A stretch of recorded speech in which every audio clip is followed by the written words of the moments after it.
Selamat pagi anak-anak. Kembali hari ini kita belajar mata pelajaran IPS tentang jenis usaha ekonomi yang dikelola secara perorangan atau berkelompok. Sebelum kita mulai belajar, kita berdoa terlebih dahulu. Berdoa mulai. Berdoa selesai. Tetap semangat ya anak-anak, meskipun belajar dari rumah. Jenis-jenis usaha yang dikelola secara perorangan dan kelompok. Usaha dapat dikelola secara perorangan maupun kelompok. Jenis usaha yang dilakukan secara kelompok antara lain firma, CV, PT, BUMN, dan koperasi. Setiap jenis usaha memiliki kelebihan dan kekurangan. Apa saja ciri-ciri setiap jenis usaha tersebut? Ayo kita pelajari bersama-sama. Simak penjelasan berikut. 1. Usaha perseorangan. Pengusaha hanya bertanggung jawab terhadap dirinya sendiri. Contoh, toko, bengkel, dan warung. 2. Firma.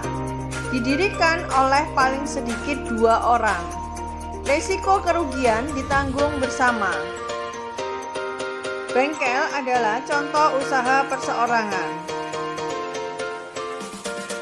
3. Persekutuan komanditer atau CV memiliki anggota aktif yang berperan menjalankan roda usaha dan memiliki anggota pasif yang bertanggung jawab dalam pemberian modal usaha.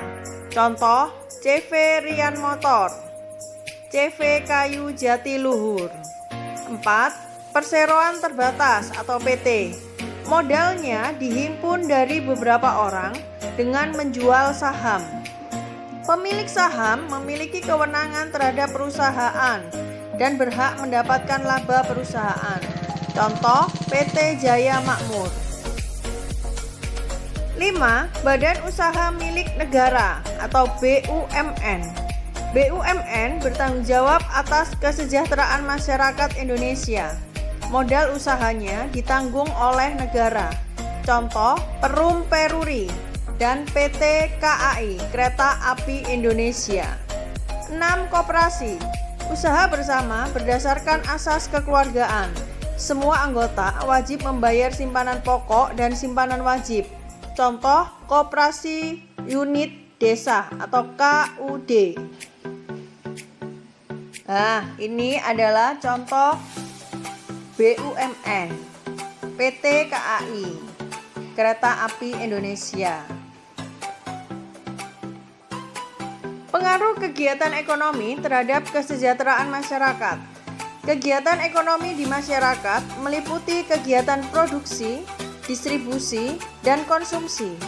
Ketiganya dilakukan untuk mencapai taraf hidup masyarakat yang sejahtera. Contoh kegiatan ekonomi di pedesaan, petani, dan nelayan. Sedangkan contoh kegiatan ekonomi di perkotaan antara lain pegawai pabrik, dokter, dan perawat, dan masih banyak contoh yang lain. Nelayan berperan pada kegiatan ekonomi dalam hal produksi. Nelayan menjual hasil ikannya kepada pedagang besar. Pedagang besar ini akan menjual kembali ikan-ikan tersebut ke pedagang kecil. Dalam hal ini, pedagang besar berperan pada kegiatan ekonomi dalam hal distribusi. Dengan demikian, masyarakat dapat mengolah ikan tersebut untuk dikonsumsi. Menghargai setiap peranan setiap individu penting dilakukan oleh setiap anggota masyarakat. Cara menghargai usaha orang lain. Ingat kembali anak-anak, manusia merupakan makhluk sosial yang saling membutuhkan satu sama lain. Oleh karena itu, kita harus saling menghargai usaha atau pekerjaan orang lain.